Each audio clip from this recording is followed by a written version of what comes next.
Hello everyone, स्वागत है सभी का हमारे यूट्यूब चैनल में। आज के दिन में गणित कक्षा 10 निर्देशांक ज्यामिति में एक बहुत ही महत्वपूर्ण प्रश्न को बहुत ही आसान तरीके से हल करना सीखेंगे। बशर्ते आप सभी वीडियो के अंत तक जरूर बने रहिएगा। मैं आपको इस प्रश्न को 100% समझाने की गारंटी लेता हूं। तो चलिए अब हम स्टार्ट करते हैं। जैसे कि हमारा प्रश्न दिया गया है, बिंदुओं -3, 10 और 6, -8 को जोड़ने वाले रेखाखंड को बिंदु -1, 6 किस अनुपात में विभाजित करता है। मान लीजिए यहाँ पे दो बिंदु हैं, ठीक है। एक बिंदु आपका यहाँ है और एक बिंदु आपका यहाँ है। इसको हमने मान लिया ए और इसको हमने मान लिया बी। अब मान लीजिए इसी के जो बीच में कहीं पे भी, ठीक है, एकदम जो बीच में नहीं, मतलब इन दोनों के बीच में कहीं पे भी कोई बिंदु है। मान लीजिए ये वाला बिंदु आपका पी है, ठीक है। अब ये पी क्या कर रहा है, जो पी हमारा बोला है ना बिंदुओं, मान लीजिए ए, ठीक है, ये वाला हो गया आपका ए, ये वाला आपका हो गया बी। जैसे कि मान लीजिए ये आपका 3, 10 ये आपका हो गया ए का मान हो गया, ठीक है। और ये जो 6, 6, -8 दिया, ये आपका बी का मान हो गया। अब कह रहा है कि इन दोनों को दिया ना कि इसको और इसको जोड़ने वाले, यानी कि इसको और इसको जोड़ने वाले रेखाखंड को बिंदु, यानी कि जो बिंदु है ना यहाँ पे, ये जो बिंदु हमें जो पता नहीं है कि बीच में है कि कहाँ पे, लेकिन हमने इसको मान लिया कि मान लीजिए बीच में कहीं पे भी है, तो यहाँ पे मान लीजिए, ठीक है। अब जो इस वाले बिंदु को हमने जो नाम दे दिया पी, और इस पी का मान हमें जो प्रश्न में दे दिया है, यानी कि -1, 6 कह रहा है कि ये जो पी है वो जो ए और बी को किस अनुपात में बांटता है। मतलब पी से ए तक कितना हिस्सा है और बी से पी तक कितना हिस्सा है, ये हमको बताना है कि मतलब ये वाला जो बिंदु है वो जो ए और बी को कितने हिस्सों में बांट रहा है, ठीक है। तो यहां पे देखिए, इस तरह के प्रश्न को हल करने के लिए सबसे पहले तो आपको जो विभाजन सूत्र पता होना चाहिए, और जो विभाजन सूत्र का कैसे हम लोग प्रयोग करते हैं ये भी आपको पता होना चाहिए। अगर आपको नहीं पता है तो आज की ये वीडियो में आप जान जाओगे। तो यहां देखिए, सबसे पहले तो यहां पे आपको लिखना है, कभी भी आपको किस अनुपात में, अनुपात पूछ रहा है किस अनुपात, यानी कि अनुपात का मतलब है m1 संबंध है, ये आपको m2 का मान पूछ रहा है, यानी कि m1 संबंध है m2 का। क्योंकि निर्देशांक ज्यामिति में हम लोग जो है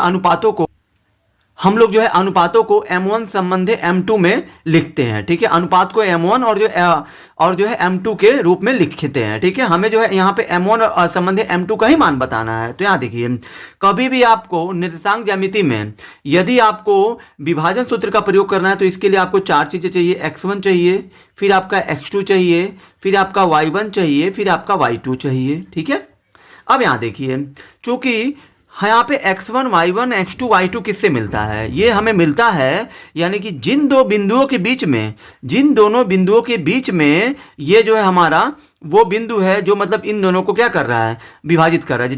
जैसे मान लीजिए -1, 6 ए और बी को किस अनुपात में बांट रहा है हमें नहीं पता है, तो यहाँ पे यानी कि ए और बी को ही तो बांट रहा है पी, तो यानी कि हमें जो है ए से और बी से, इन्हीं दोनों से हमें x1, y1 और x2, y2 मिलेगा कभी भी, ठीक है।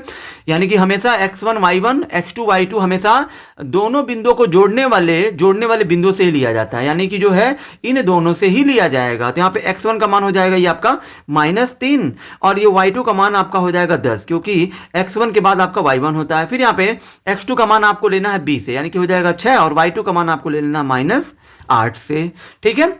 अब यहाँ देखिए, अब यहाँ पे हम क्या करेंगे, अब यहाँ पे विभाजन सूत्र का प्रयोग करने पे, यानी कि जो विभाजन सूत्र का आपको जो प्रयोग करना है, विभाजन सूत्र से, यहाँ पे आपको लिखना है विभाजन सूत्र से। क्यों विभाजन सूत्र से, क्योंकि यहाँ पे ए और बी को पी जो है किस अनुपात में विभाजित कर रहा, बांट रहा, यही हमको नहीं पता है, तो फिर इसीलिए यहाँ पे विभाजन सूत्र का प्रयोग होगा। विभाजन सूत्र आपका पी एक्स, वाई बराबर होता है, विभाजन सूत्र में पी एक्स, वाई, यानी कि पी वो बिंदु है, पी जो है वह बिंदु है जो मतलब ए और बी को क्या करता है, विभाजित करता है। तो इसका आपका सूत्र होता है mx प्लस mx। अभी मैं आपको बता रहा हूं mx प्लस mx और बटे में m प्लस m आपको लिख देना है, ठीक है। मैं ये ट्रिक के माध्यम से इस जो सूत्र को मैं आपको बताने वाला हूं। फिर यहाँ पे ऊपर my प्लस my लिख दीजिए और बटे में आपका m प्लस m लिख दीजिए। अब आपको पता है क्या करना है, यहाँ पे आपको 12 लिख देना है, 12 और ये आपका 21 और नीचे आपको 12 लिख देना है, ये भी आपका 12 और ये भी आपका 21 और ये यहाँ पे लिख देना है 12, ठीक है। अब यहाँ देखिए, पी एक्स, वाई का मान दिया है क्या, हाँ दिया है, क्योंकि यहाँ पे इन दोनों को पी ही क्या कर रहा है, विभाजित कर रहा है, यानी कि पी का हमारा मान दे दिया है, पी हमारा दिया है -1, 6 दे दिया है, और बराबर m1 का मान दिया है, नहीं दिया है, यही हमको पता करना है। m1 और m2 का मान हमें पता करना है, तो m1 का मान नहीं दिया तो m1 की जगह पे m1 रखिए, यहाँ पे कुछ नहीं है तो गुड़ा है।